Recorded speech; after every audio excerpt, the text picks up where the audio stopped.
बच्चों, I hope so आप सभी अच्छे होंगे। आपका स्वागत है इंजीनियरिंग ट्रिक्स पे, जहाँ पे आपको आरजीपीवी एग्जाम से रिलेटेड नोट्स, टॉपिक, वीडियोस और सारी यूनिट के वन शॉट एक साथ मिलते हैं। यहाँ पे हम आपको आईएमपी टॉपिक बताते हैं जो आपके एग्जाम पॉइंट ऑफ व्यू से बहुत ज़्यादा इंपॉर्टेंट होते हैं। यहाँ पे आपको बहुत सारी ऐसी टिप्स मिलती हैं जो आपके अच्छे मार्क्स के लिए बहुत ज़्यादा ज़रूरत होती है आपको। और हम यहाँ पे आपको बहुत सारी अच्छी अच्छी टिप्स और ट्रिक्स बता देते हैं जिससे आपके आरजीपीवी एग्जाम में आपको ज़्यादा प्रॉब्लम ना हो पढ़ाई करने की।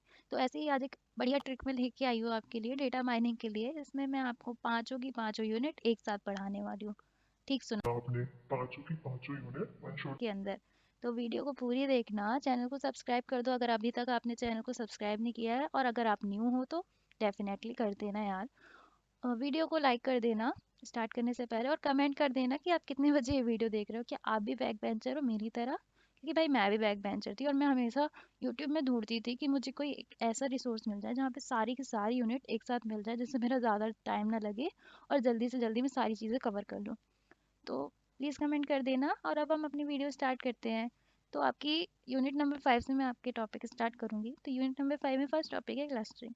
क्लस्टरिंग होती है अनसुपरवाइज लर्निंग के अंदर आती है। मतलब होता है क्लस्टरिंग का एक ग्रुप को फॉर्म करना। ग्रुप का मतलब कैसा कि 5 बच्चों को हमने एक ग्रुप में डाल दिया और उनको हमने कुछ नाम दे दिया, वो हो जाती है आपकी क्लस्टरिंग। अब क्लस्टरिंग के कुछ फीचर होते हैं ग्रुप फॉर्मेशन।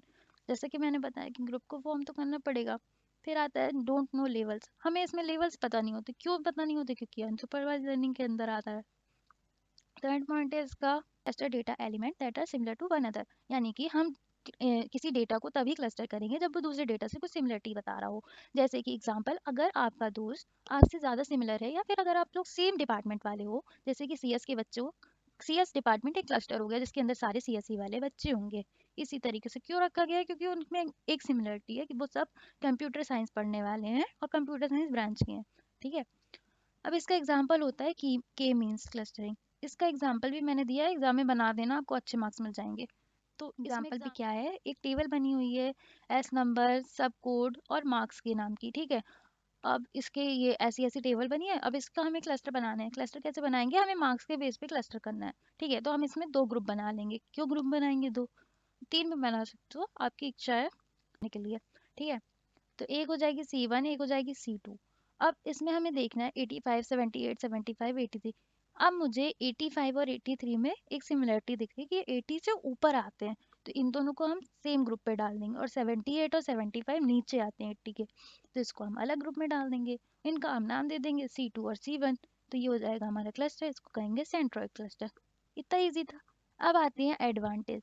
अब क्लस्टरिंग की एडवांटेज क्या है? क्लस्टरिंग की एडवांटेज ये होती हैं कि ये not affected by add new data. यानी कि अगर हमें कोई न्यू डेटा ऐड करना होता है तो हमें कोई भी दिक्कत नहीं आती है क्लस्टरिंग में।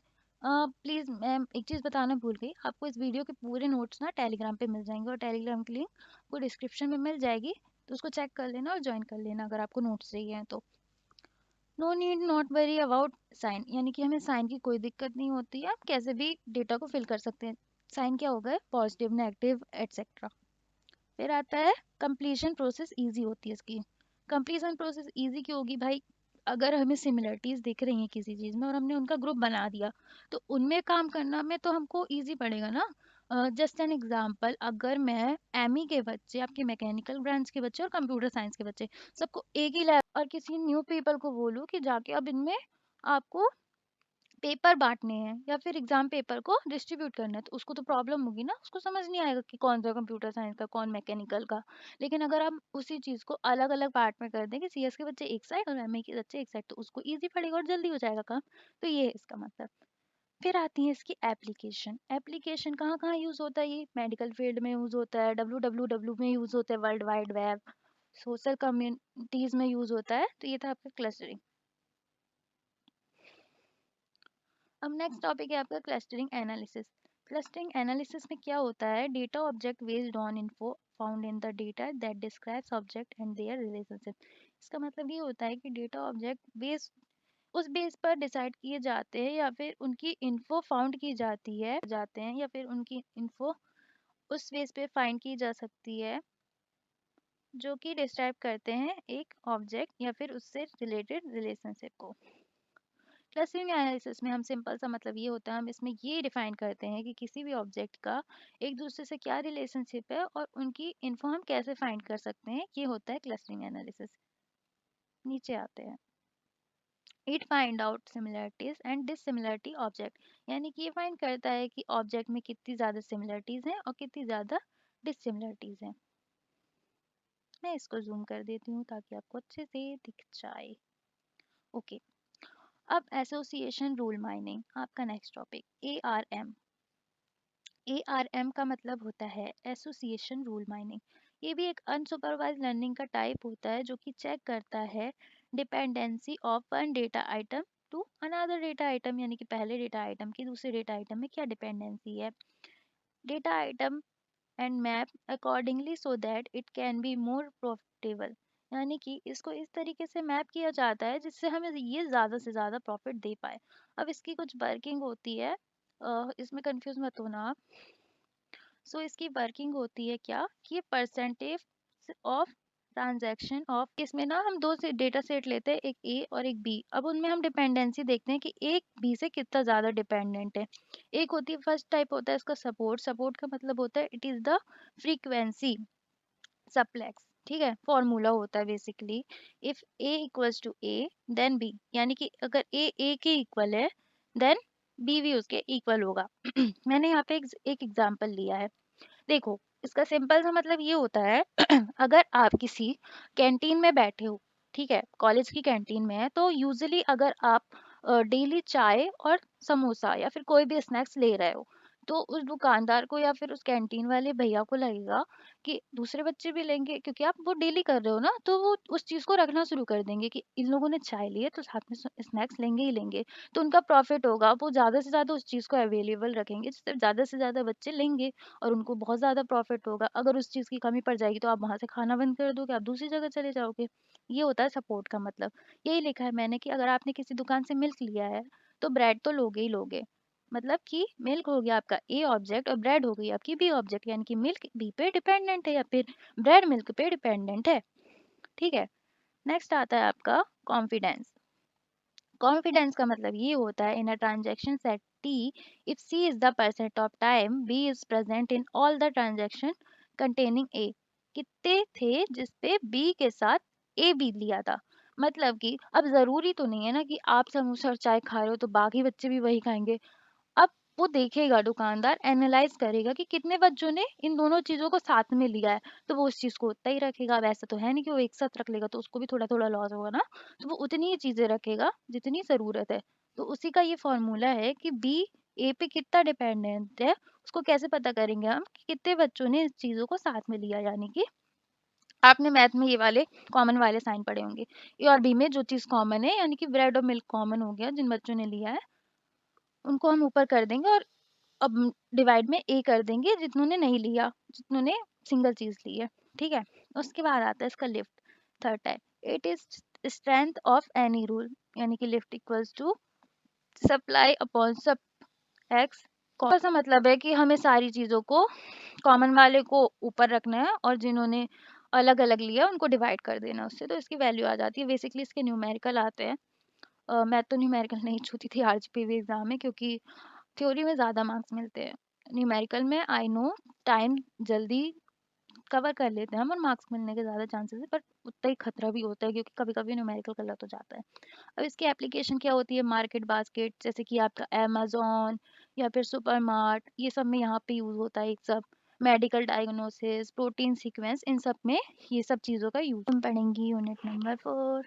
यूनिट नंबर 4 का सबसे पहला topic supervise learning. Supervise learning क्या होती है, इसमें लेबल डेटा सेट यूज़ किए जाते हैं, उन सबको लेबल दे के एल्गोरिज्म को ट्रेन किया जाता है। क्लासीफाई डेटा और प्रिडिक्ट आउटकम्स एक्यूरेटली, यानी कि हमें पहले से पता होता है कि इसमें डेटा का आउटपुट और क्लासिफिकेशन कितना एक्यूरेटली होगा, उसी हिसाब से आपका अच्छा आउटपुट निकलेगा।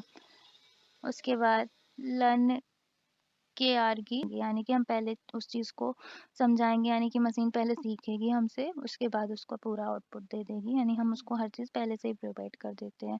नंबर ऑफ क्लासेस एक्यूरेट होती हैं, ठीक है। उसके बाद आता है क्लासिफिकेशन। ये डेटा के टाइप्स भी होते हैं। क्लासिफिकेशन के अंदर क्या होता है, to predict the level data in class, ये क्या करती है? To predict the level data in class. Supervise learning algorithm के अंदर आती है।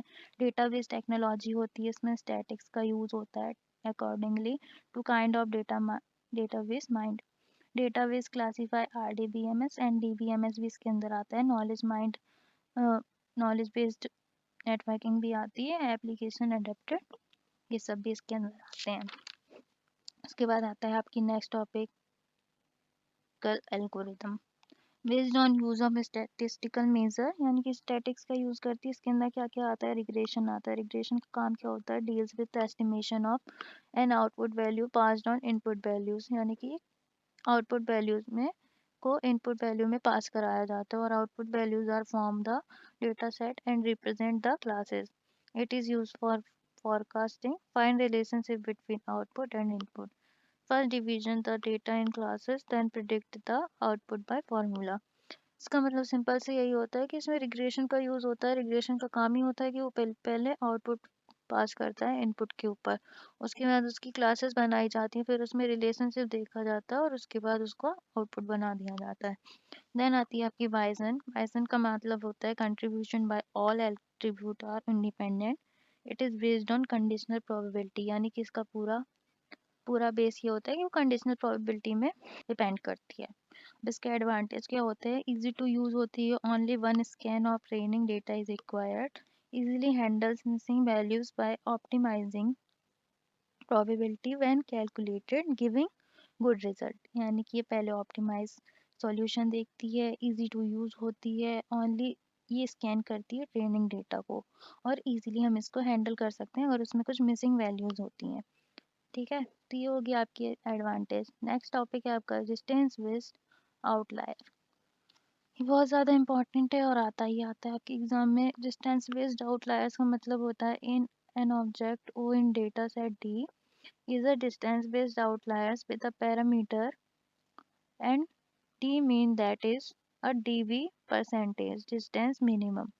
Outlier database, it at least a fraction PCT of the object of d lie at a distance greater than d mean from 0। इसका simple सा मतलब होता है कि अगर कोई चीज़ उसके पास में है तो वो पूरे क्लस्टर के अंदर आएगी, लेकिन अगर वो चीज़ उससे दूर है तो वो हो जाएगा उस चीज़ के लिए आउटलायर। इसका सिंपल सा ओवरऑल समरी यही है। उसके बाद आता है आपका distance based outlier detection. Techniques क्या क्या होती हैं? इंडेक्स बेस्ड एल्गोरिदम इस आउटलायर का एग्जांपल होते हैं। डिस्टेंस बेस्ड आउटलायर्स के अंदर ही आते हैं। इंडेक्स बेस्ड आउटलायर में क्या करते हैं हम? एल्गोरिदम होती है इसकी, इसको मैंने इंग्लिश में लिखा है जिससे आपको भी समझ में आ जाएगा। फर्स्ट पॉइंट ये होता है इसका, डिस्टेंस सीक्रेट लायर्स को डिटेक्ट करता है।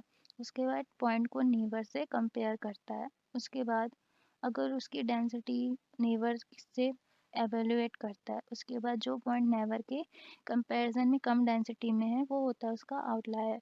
Multi dimensional index and structure to search for neighbour of each point, यानी कि मल्टी डायमेंशनल स्ट्रक्चर होता है, हर किसी को ये इवेल्युएट और देखता है कि कौन कितनी डेंसिटी पे है। मतलब कि अगर कोई भी चीज़ अगर आपसे दूर रखी है, यानी कि उसके लिए तो वो कम डेंसिटी पे हो गया ना, और अगर ज़्यादा डेंसिटी पे होती तो वो चीज़ उसके पास में होता तो वो आउटलायर्स नहीं होता, लेकिन अगर वो चीज़ उससे दूर रखी है तो वो हो जाएगा आउटलायर उसके लिए। उसके बाद आता है आपका next point rule base. Rule base में इफ और देन का यूज़ होता है। इफ रूल आउटपुट, इसमें हमें रूल मेक करना होता है। If age equals to you, student equals to yes, then मतलब ये है कि हम इसमें एक रूल बना लेते हैं। जैसे कि रूल हो गया कि इतने ही एज वाले बच्चे लैपटॉप खरीद पाएंगे अगर उनकी इफ़ का यूज़ करेंगे। इफ़ एल्स जैसे यूज़ करते थे ना, इफ़ अगर उनकी एज 18+ है तो वो यूथ के अंदर आते हैं जस्ट ए रूल, और वो स्टूडेंट हैं देन वो लैपटॉप बाय कर सकते हैं। इसकी कैरेक्टरिस्टिक्स क्या होती हैं? म्यूचुअली एक्सक्लूसिव होता है, यानी कि एक दूसरे पर डिपेंडेंट नहीं होता और वन एट्रीब्यूट पे ही डिपेंडेंट करता है एक दूसरे से, यानी कि एक ही डिपेंडेंसी है ना, जैसे ऊपर वाले एग्जांपल उसका स्टूडेंट होना चाहिए।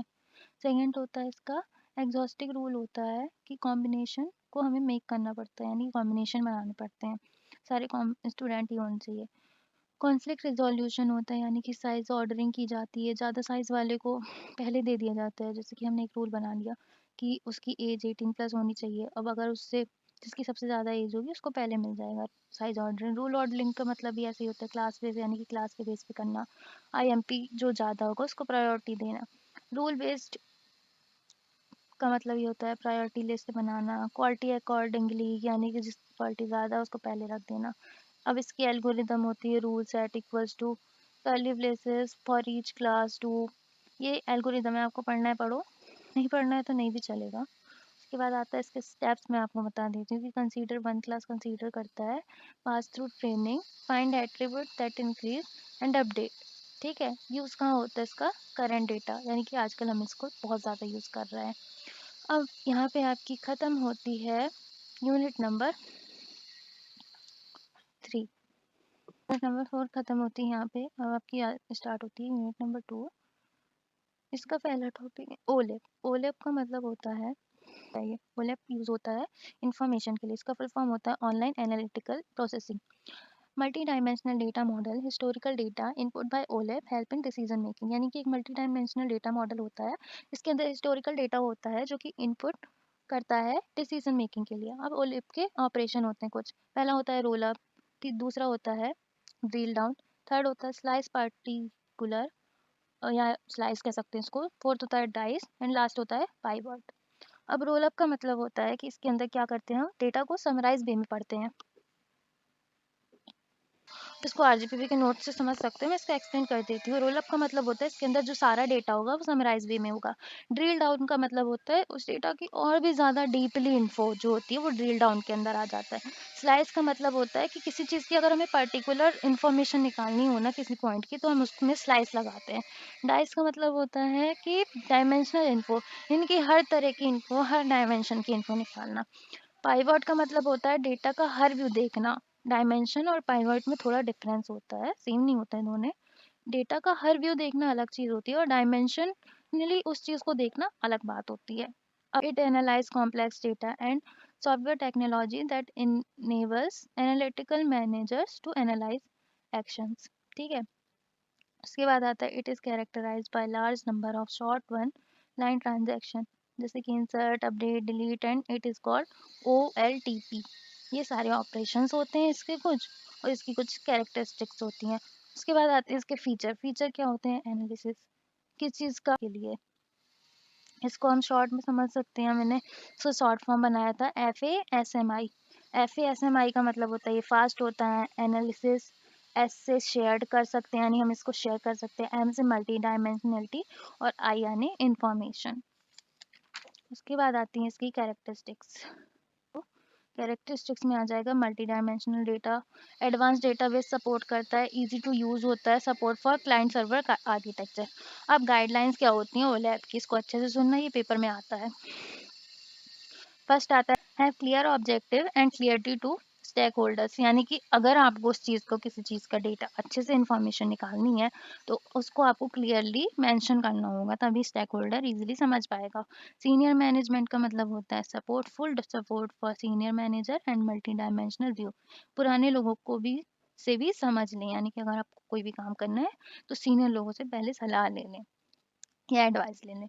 थर्ड आता है selecting on OLAP tool, the OLAP team should familiarize with the ROLAP, सारे टूल सपोर्ट करें एंड यूज़ कंबाइंड टूल्स, यानी कि सबको एक साथ यूज़ करें और सारे टूल सपोर्ट करने चाहिए, क्योंकि सारे लोग सपोर्ट करें। मल्टी डायमेंशनल कॉन्सेप्चुअल टूल, वही मल्टी डायमेंशनल का मतलब यही होता है कि सारे व्यू आपको देख के काम करने चाहिए। उसके बाद आता है कॉर्पोरेट स्ट्रेटजीज, यानी कि support enterprises and business strategies. ये सब गाइडलाइंस होती हैं ओलेप की कि कोई भी होता है वो किस लिए यूज़ हो और कित सारे लोगों को हमेशा सपोर्ट करे, किसी भी सर्वर या फिर किसी मैनेजर या फिर किसी भी कंपनी को कोई दिक्कत ना आए। ये होती हैं गाइडलाइंस।